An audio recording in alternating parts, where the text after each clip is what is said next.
wabarakatuh. Nama saya Nur Izzati Amira binti Fazil dari kelas RS 120 c.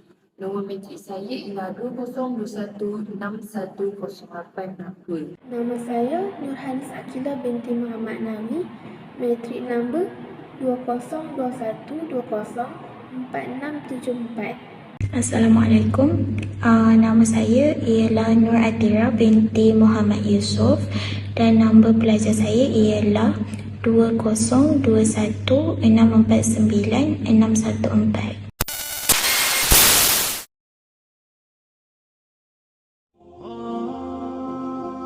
Prayer, or salat, was made obligatory for all Muslims, whether they be rich or poor, strong or weak, black or white, male or female. Prayer allows the believer to enrich their spirituality, and cultivate the soul's right to love and worship the Creator. The importance of prayer is conveyed constantly in the Quran, and was also stressed by the Prophet Muhammad, peace be upon him. Salat is used as a means of seeking solace, forgiveness, and peace through invoking Allah's assistance. It serves as food for the soul. However, the benefits of salat do not end with the spiritual domain, but in fact, encompass the physical domain as well. Customary salat involves various physical movements and positions, which have been scientifically proven to have medical and health benefits. Even though Muslims generally offer their daily prayers out of their religious duty. However, modern-day science has shed light on the physical advantages of offering salah. Here are a few of them. The different positions during the salah help in improving the overall blood flow in the body. People have a lot of issues when it comes to blood pressure, whether blood flow is either too high or too low to a certain region in the body. In these cases, the salah movements help in regulating the blood flow to all parts of a human body. During the ruku position, blood flow is regulated in the upper body, and during tashahhud, the blood flow in the lower body is regulated. According to scientific studies, the salah also helps in digestion of the body. For example, during the qud state, which is basically when we are sitting down with one foot curled underneath them. The posture is such that it enables and facilitates digestion. It improves liver functions and relaxes the intestines, which in turn facilitates bowel movement in the body. Salah can also help alleviate cases of constipation and overeating.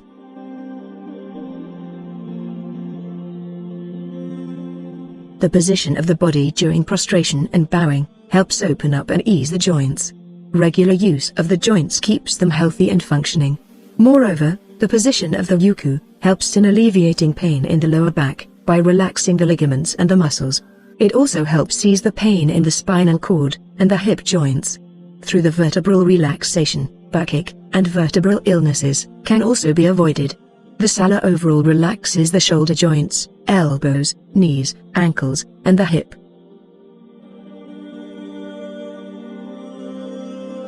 In essence, salah is also a form of exercise, and it increases a person's metabolism, which basically improves a person's cardiovascular health. Every salah is similar to exercising on a daily basis, which improves the overall functioning of the organs in the body, and regulates the secretion of glands and blood flow in the body.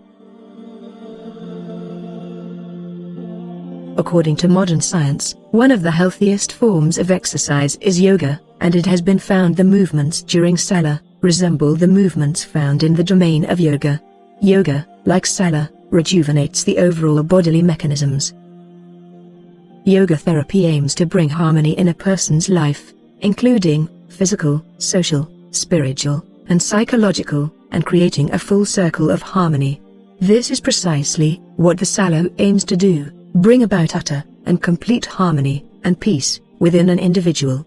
Salah also serves as a substitute for stress and anxiety, which yoga also combats. Objektif kajian yang pertama adalah untuk mengkaji tentang kelebihan ibadah solat dari segi saintifik dalam kehidupan manusia. Yang kedua, untuk mengkaji kelebihan yang datang daripada pergerakan fizikal yang dilakukan ketika solat kepada kesihatan manusia.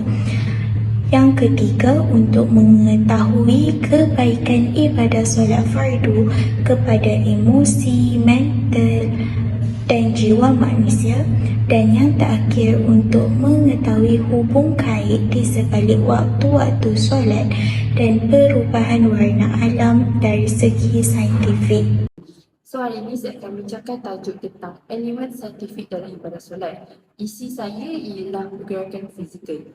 Okey, selain daripada menjalankan kewajipan sebagai seorang Muslim, ibadah solat juga merupakan salah satu elemen yang membantu untuk menyiapkan tubuh badan. Terdapat pelbagai kajian saintifik berkaitan solat telah dijalankan.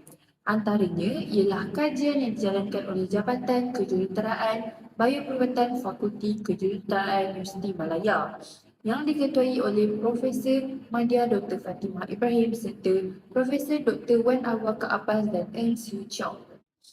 Dr. Fatimah berkata, pergerakan solat yang melibatkan secara keadaan berdiri tegak, rukuk, duduk dan sujud secara tertib dan berulang boleh diumpamakan sebagai senaman ringan.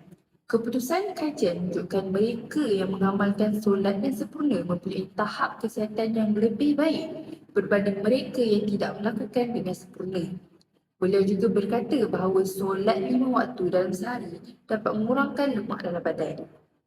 Kajian saintifik mengatakan bahawa pergerakan rukuk iaitu seperti kedudukan tulang belakang lurus melintang dapat melambatkan proses penuaan, tisu bertambah aktif, proses imbangan air dalam badan lebih baik dan juga melancarkan fungsi buah pinggang.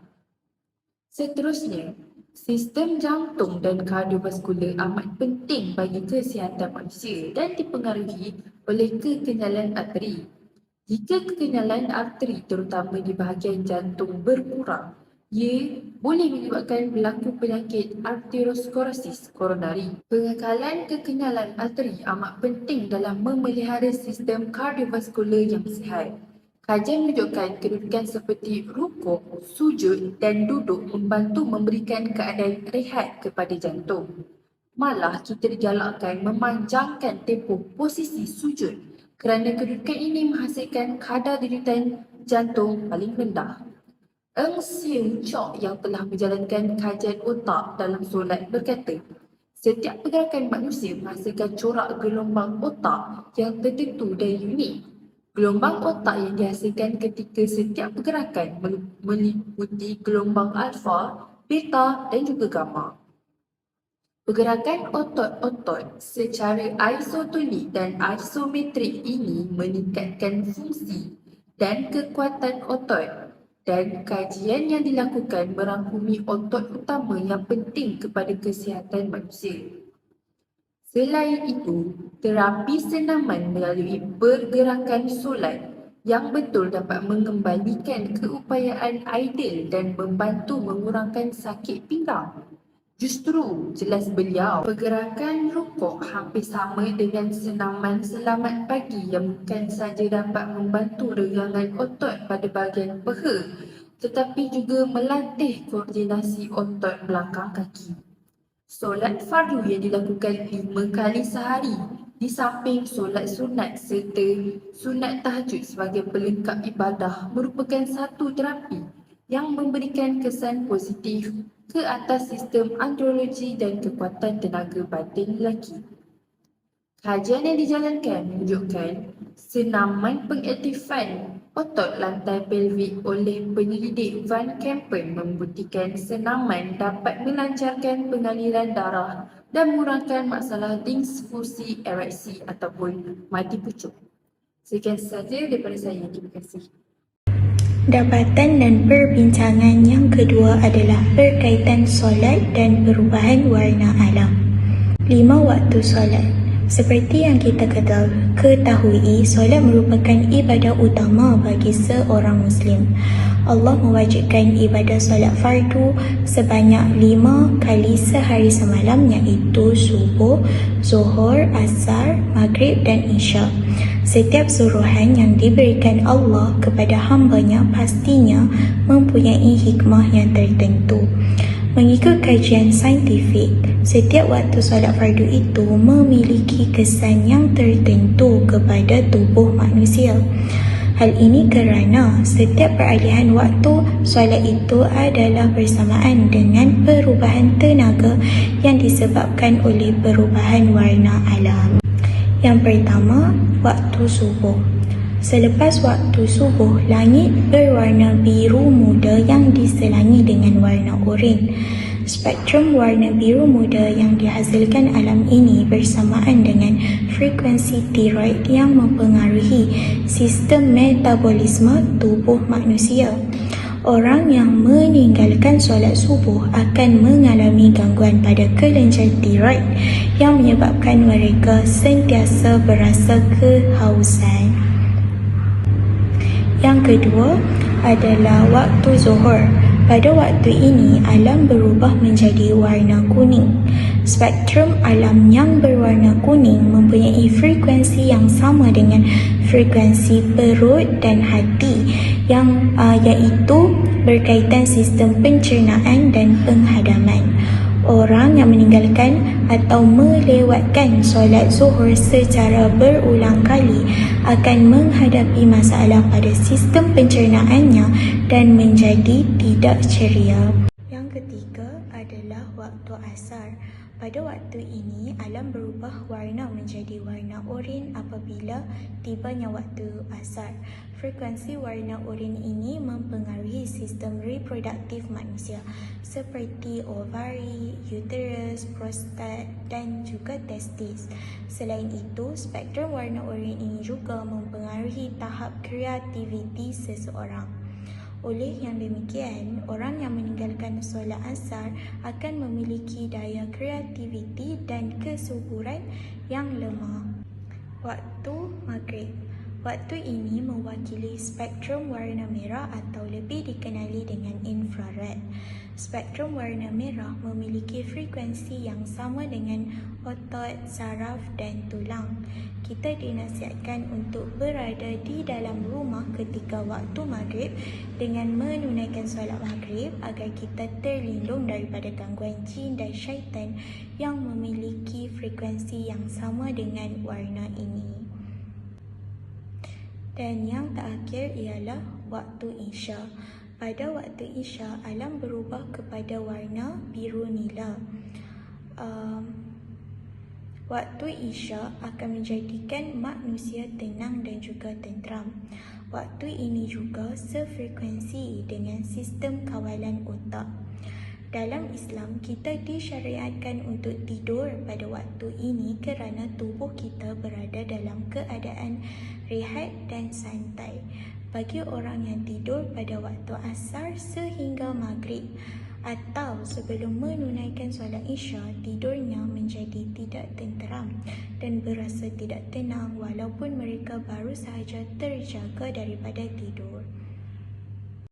Elemen saintifik dalam ibadah solat yang ketiga adalah solat dapat menjadi terapi minda buat seseorang mukmin. Solat akan menyebabkan kita berada dalam keadaan yang tenang. Hal ini dikatakan demikian kerana keadaan minda ketika seseorang itu solat adalah bersamaan dengan ketika ia tidur.